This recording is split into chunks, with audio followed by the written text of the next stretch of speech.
Hi, I'm Jenny Ray, the Managing Director of Management Consulted, and we're back today to bring you another installment of our Advanced Case Interview series.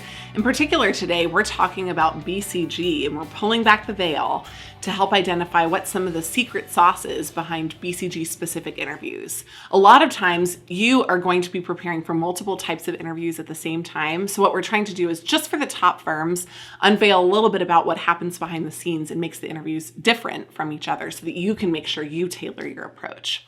We're going to talk about style of BCG interviews, the math of BCG interviews, and ultimately key tips to win at BCG interviews. So let's get started on BCG style. The first thing that you need to know about BCG style is that in general, BCG interviews are interviewee-led. In contrast to McKinsey interviews, which are really directed step by step, at least at the high level, by the McKinsey interviewer, BCG interviewers often sit back, relax, and let the consultants or consultants-to-be either hang themselves in the process or successfully go through navigating a case. These types of cases can be incredibly painful if you haven't prepared for them because you are the boss, and it's really important that you know what you're doing, that you have the confidence to solve the problem, and that you use the interviewer in the same way that you would use a client. The interviewer really is going to hold back information unless you ask for it in the process. The second thing that's helpful to know about BCG style is that often they start with pretty general questions. They're interested in understanding how you think and the way that you navigate. They're interested in mapping out your thought process to see if you're the type of person who can maintain structure but also balance creativity. So general questions instead of specific McKinsey style questions are used to get at what you're really thinking and to identify whether or not you're going to take initiative in a BCG environment.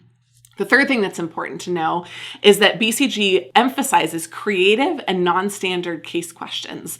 You won't often find a core profitability decline case in BCG interviews, but you might find a case that asks which option is better for the client. At the end of the day, that's also a profitability question, but it involves a different kind of data collection and a different focus on value propositions. So for BCG, it's really important to make sure you can interpret the type of wording that they're using when they're asking these broad and general questions in the case prompts and also throughout the case. They do value creativity, but at the same time, the final thing that's helpful to know is that they're conversational. So they don't want you to creatively go off on a tangent outside of their box. They're interested in making sure that you can adhere to the structure, stick to a creative problem-solving process, but still make sure that your process is conversational and engaging to the person that listens. So you're not performing the case interview, you're relating in the case interview, side to side with the interviewer. To address the one key issue that we talked about across the board here is that in general, in this conversational style, it's a little bit more loose than McKinsey style interviews, so it does place a lot of ownership on you. And one of the good things is that the key focus for BCG is on making sure that you have really great structure. That's the key way that you can keep it conversational, but also keep it moving. We're going to talk a little bit more about that in just a second. So now onto BCG math. BCG math is a special situation because it's a very conversational, pretty open-ended process. So they're not looking to do the same data dump that you would get at McKinsey at the beginning of a question. Rather, there's more back and forth that they're expecting. And there are two common types of math that come up in BCG cases. The first is data gathering, when you're expected to lay out a structure and ask a bunch of questions in order to gather the data that you need. The second is comparison, and comparison often comes from charts or graphs. So I'm going to break these up into two different sections. The first, data gathering, I want to talk about because it's really critical that in data gathering for BCG, you just don't go willy-nilly trying to gather data from the air, but rather you develop a little mini structure about what data you're going to need. You prioritize the most important data, so you don't look for all of the data at once. You ask about the most important data, then at the end, you just make sure that you ask if you've missed anything. But you have to give it a college try first. You have to at least offer 3 or 4 or 5 data points that you'll try to gather before you ask if there's anything else that you've missed. What they're looking for here is your ability to master the data, not to let the data master you. They're just testing it in a different way than, for example, McKinsey would. The next thing that's important after you're talking about data gathering is when BCG presents charts or graphs to you. And there are a couple of key things that are important to know here. They will present charts, which are long lists of pieces of information, And they'll also present graphs. So I'm going to talk about each one of those in turn. The charts will often present multiple pieces of information. So they'll expect you in your structure to ask for that information. But instead of giving you the information one piece at a time, they'll ask for all the information that you're looking for, and then they'll give you this large chart with a whole bunch of numbers in it. It's really critical to make sure that in these multifaceted data charts, you take some time to understand them. And I'm going to talk about that in just a second. The second type of complicated chart or graph that you could get at McKinsey, I think of them as complicated BCG style graphs. These are often not the same data charts that have the list of information, but they're actually pictures that try to portray multiple facets of a business or a market all at the same time. The most common type of this is the BCG growth share matrix, which highlights growth on one axis and share on another axis. It breaks the growth share matrix into quadrants, but it maps on there businesses or business units or different areas of the market in terms of the revenues, the profits, the growth trends, or other metrics, and oftentimes multiple metrics at the same time. So make sure that for either these complicated charts with tons of data or for the graphs that you're going through a 3-step process. First, go through and review what data is there. Identify what you have and also if there's anything missing. Then, once you've done that, tell the BCG interviewer what your approach to use this data is going to be. So tell them, I'm going to prioritize identifying these segments, or I'm going to make a calculation that's going to give us this final answer.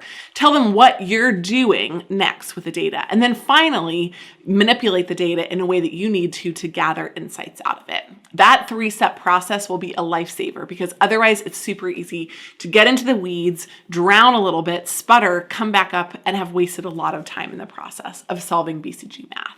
So we've covered BCG style and BCG math. I think the real question on my mind, and hopefully your mind too, is how do you win at BCG cases? Well, let me give you a couple of key tips. The first thing is that you overinvest in a very strong upfront structure for BCG. This structure is not like McKinsey where you're just kind of trying to cover some topics that you'll look at. It's really critical here that you know you have to use the structure to solve the actual case.